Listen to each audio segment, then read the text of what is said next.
Goodbye. Let's have no sadness or furrowed brow. There's nothing new in dying now, though living is no newer. The last words of poet Sergei Yesenin before his death in 1925, reportedly written in his own blood for lack of ink. Even in the throes of a depression that ended his life, some of Sergei's final thoughts were of the craft that shaped it. To such a degree that not even the absence of that most basic of writing tools, ink, could deny him a final verse, and a last goodbye. After John Keats' death in 1821, he was buried in Rome beneath an anonymous gravestone that read only, "Here lies one whose name was writ in water." Two artists 100 years apart, both consumed by an art form that few ever truly, really understand. Some spend their lives building these fragile cathedrals of language, labours as consuming as Michelangelo's ceiling, only to die penniless or unknown. So, what is this art form that ensnares some of us so completely, while the rest of the world sneers or shrugs? Let's find out.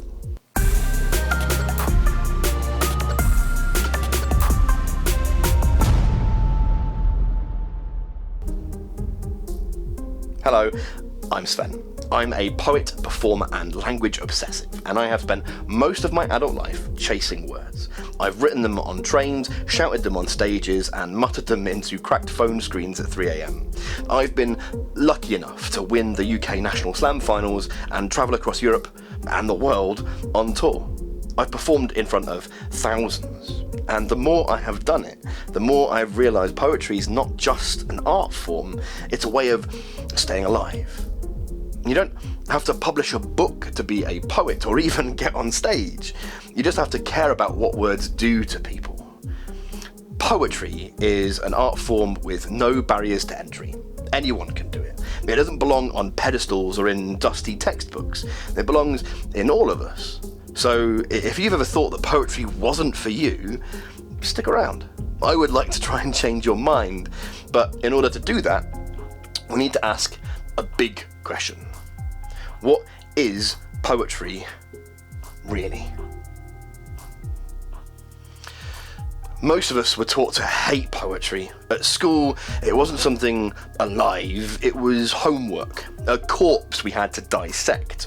We were handed poems by long dead men in wigs, the stale pale male, and told to find the hidden meaning, and then punished if we guessed wrong. No one told us that poetry was something we could make, but it could sound like us, that it could swear or stutter, flirt, breathe, be dirty, rough and ready, or even fall apart mid-sentence and still count. Instead, we learned to treat poems like traps, full of metaphors waiting to trick us. And somewhere in all of that, people just stopped listening. Figures from the US show that between 2017 and 2020, poetry readership among 18 to 24-year-olds fell by nearly 10%. It's a sharp drop in the very group that was once hailed as leading its revival.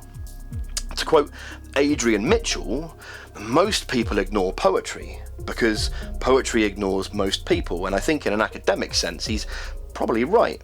And it's doubly true for young readers trying to figure out where they belong and search for their own voices and voices that sound like theirs. Poetry, then, was never the problem.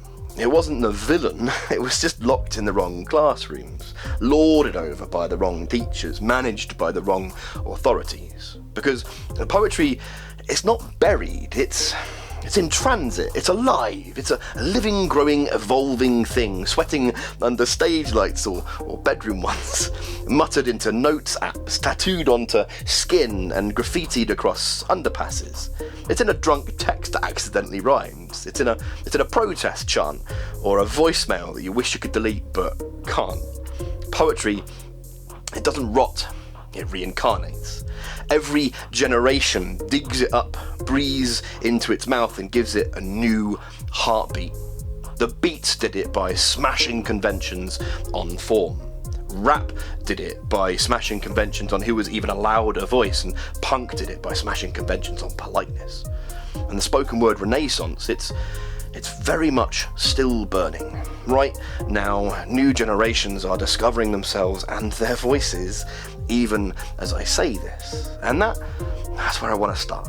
Because poetry, well, before we ask what poetry is, we have to admit that it's still alive, still changing shape every time we open our mouths. It's not archaeology or even an autopsy. It's exploratory surgery on a living patient. Everyone thinks they know what poetry is until you ask them. If you ask 10 people what poetry is, you'll get 11 answers. I've asked that question in classrooms and lecture halls across the UK and seen brave faces go blank in real time. William Carlos Williams said poetry was a small machine made of words.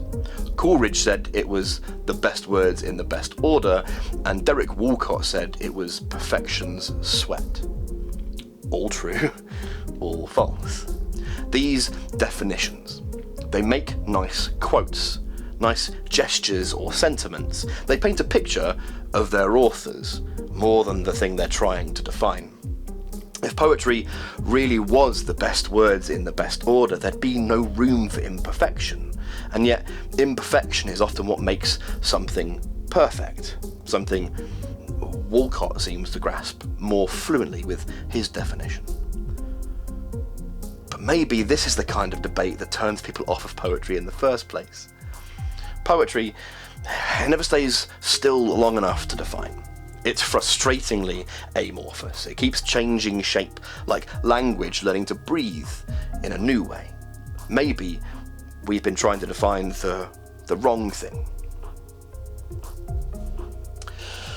When people try to define poetry, they start listing ingredients. Rhyme, rhythm, metaphor, line breaks, imagery, all the usual suspects, as if you could open a cupboard, tick them off, and say, yeah, that's a poem. But you can't.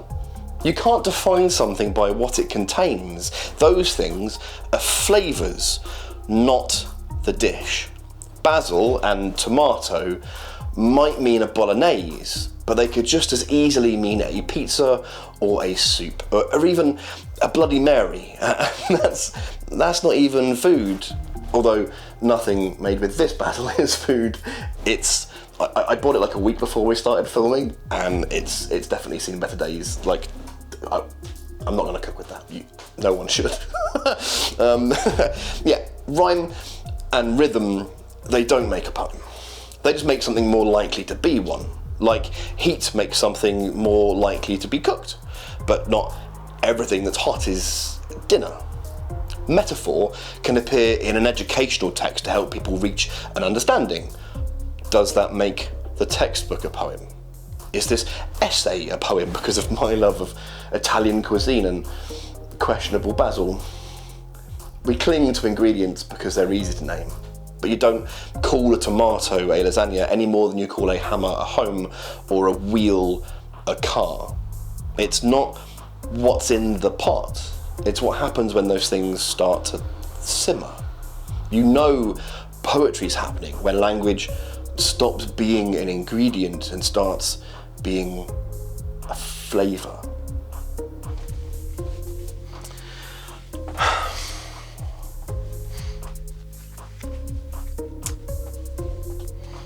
Yeah. In earlier centuries, when people wore ruffs and spoke of things over yonder, poetry was much stricter. It either was or it wasn't. There were rules to follow. Syllable counts, lines per verse, rhyme patterns, codes of conduct. Walt Whitman is often credited as the poet who smashed those conventions, the self-proclaimed voice of barbaric Europe. But he didn't invent free verse, he made it mainstream. A poetic jailbreak that influenced everything from beat poetry to modern spoken word. Whitman's revolution echoed through time. From vers libre free versus French cousin with poets like Arthur Rimbaud, to modern microphones and mosh pits. Whitman made the breach visible. He showed that poetry didn't have to obey to matter, that the rules were only ever suggestions. Once I said that poetry is a fish, and I meant it as literally as you can while speaking figuratively. On QI, that brilliant British quiz show, they once said there's no such thing as a fish, and they're right. Fish, it's not one family, there's no class of fish the way that there is of mammals. No shared ancestor, no single branch on that grand tree of evolution. It's just a label for everything that swims that isn't a dolphin. And that's poetry. A haiku, a rap verse, a sonnet, a slam piece, they're not cousins from the same bloodline. They evolved independently of each other in their own continents and countries. Some of them breathe air, some have gills, some glow in the dark, but they all live in the same sea. Poetry, it's not a definition, it's an ecosystem. A tangle of wild, beautiful creatures sharing the same water, feeding on sound and changing shape to survive. The longer you swim in that ocean, the stranger it gets. The deeper you go, the weirder things look. There are anglerfish made of list poems, blobfish built from found ones, drifting Oulipo colonies glowing faintly in the dark. Maybe the point isn't classification. Maybe the point is learning to breathe underwater, learning by doing, by swimming. Of course, learn what you can. Absolutely figure out those tools, then take a deep breath and go for a swim.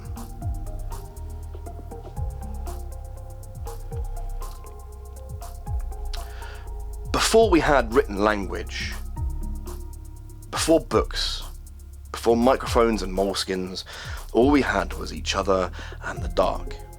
And in that dark, we told stories, we sang, we made patterns out of breath. Poetry, it started as a survival technique, it was an evolutionary response. We turned our memories into rhythm so they wouldn't get lost. We wrapped warnings in melody, don't eat that berry, don't go near that cave. We turned fear into proverb, into chant, into something that could outlive us. Poetry was how knowledge travelled before paper. It was our first technology, the software of the soul, if you forgive the poetic license. Even now, the impulse is the same. We still tell stories to survive. We still rhyme to remember. We still need rhythm to make sense of chaos. That's the lineage that every poem comes from. It's not academic. It's not publishing, but firelight. A circle of humans trying to keep each other alive. Written language is, at best guess, around 6,000 years old. Spoken language, conservatively, is 150,000 years old. The poem outlives the page by thousands and thousands of years, long before reading and writing were ring-fenced by men in robes with pomp and wallet. Everyone took part in the art of storytelling, and maybe that is why poetry endures. Because it's not just art, but it's instinct. It's the oldest way that we have of saying, I was here, I saw this, and don't forget. For a long time, poetry wore a crown. It lived in courts and studies. It spoke Latin, dressed in metre, answered the men who owned printing presses. Poetry was property. Another field in the estate of art. A place where you needed permission to enter and a good education to stay. It's been sonnets and villanelles, love letters and odes to marble statues, beautiful, sure, but built by people who saw the world as their plaything. And then something happened. The world cracked open. Machines, wars, microphones, guitars. Suddenly, the rhyme schemes didn't fit anymore. The beats were shouting on street corners, punk spat on iambic pentameter, hip-hop turned rhyme into currency. Spoken word grabbed the mic and said, you don't need permission to feel. Poetry got democratized again. The fine art with no barrier to entry. I myself, I didn't discover my love for poetry in a classroom.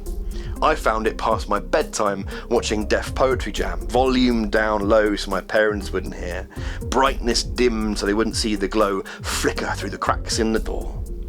I still remember more than 20 years later some of those poets. Sheehan saying, "I'm fed up with poets who talk like this." Something I didn't understand at the time, but would feed my subconscious attitude towards poet voice decades later. You don't need a piano teacher or a kiln. You just need language, and in my case, a TV and a sneaky mindset. And that's terrifying to people who used to own poetry, because once everyone can write, they can also question, they can protest, they can come together, and they can stand up for themselves. That's why there are still so many gatekeepers. They call it quality control, but really it's crowd control. Even the printing press began as an act of rebellion, a way of tearing knowledge out of the church's grip and handing it to the street, and now poets are fighting over publishing contracts. Poetry, it was never meant to belong to the powerful. It started around the fire, remember? It belongs to the voice, the body, and the crowd. And when I say voice, I mean our ability to communicate, whether it's with our voices or with our hands or with a pen and paper. Even when schools realise this and try to show students a modern, diverse array of poetry, they still get it wrong, just by virtue of the setting, the system, and the institution. I remember reading John Agard in school, or rather watching my white classmates perform him under the supervision of white teachers. They thought the accent was a punchline. And that's the danger of how we teach poetry. Even rebellion can get declawed when it's read off of a worksheet. Poets like John Agard and Linton Kwesi Johnson fought hard to have not only their words heard, but their voices too. And I don't know if that rebellion translates into a classroom. Maybe, despite schools, and because of the living tapestry that is poets, poetry is everywhere. In memes and captions and tweets and graffiti and open mics and WhatsApp messages at 3 a.m. We scroll past poems all day without realising it. Tiny spells thrown like sparks across the digital sea. And sure, the internet, it drowns most things. But poetry is evolved for that. It's always been good at surviving floods. Because poetry, it doesn't care what format it's in. Papyrus, paper, pixel, voice. It just wants to be heard. And maybe that's the future. A world where poetry isn't a genre, but a way of speaking truth in a language that is built to forget it. Poetry's past was royal, its present is riot, and its future is probably uploading itself right now. Poetry's travelled a long way. From firelight to fibre optic, from carved stone to glowing screen, but for all the technology, it still begins the same way, with a breath and a need to make it mean something. No matter how far the words go, they always return to the metaphorical mouth, to that moment where sound and feeling meet, to someone, somewhere who is listening. So maybe after all this time, the question isn't what poetry will become, but what it's always been. Poetry's not polite. It's not here to hold your hand. It's here to shake it, to see what falls loose, to prove that words can still go off. They could explode like a bomb, but they don't kill. They stain. They leave evidence that you felt something. And that's the crime scene that I am interested in. It's why I'm obsessed with words. Every poem is a small rebellion against silence, against numbness, against everything that would have us be ordinary. It's language refusing to sit still, something my ADHD self can really relate to. It's a tongue remembering how to fight. Every line is a fuse, every metaphor is a spark. And when it goes off, it doesn't destroy, it reveals. It shows you the cracks that were always there, the shape of the world beneath the wallpaper. And That's what poetry is to me. It's not an ornament, but a necessary kind of explosion. To borrow from Audre Lorde, poetry, it's not a luxury. It's a vital necessity of our existence. Every generation writes the rules.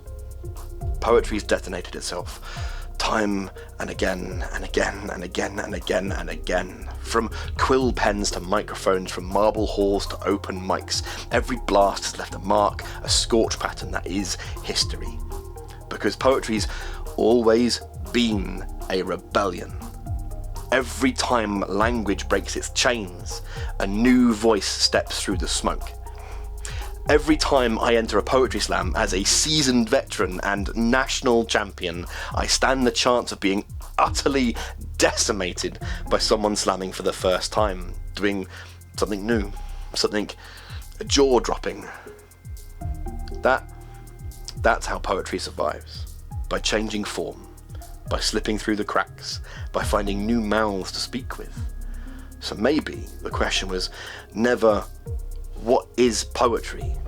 But maybe it's, what isn't? Because poetry, it's not just language. It's feeling, wearing language as clothes. It's supposed to move, to make you laugh, to make you cry, to make you stop for a second and feel something you didn't know had a name.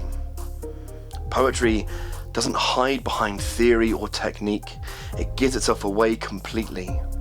Every poem is a teeny act of vulnerability, a text that shares its pulse with yours.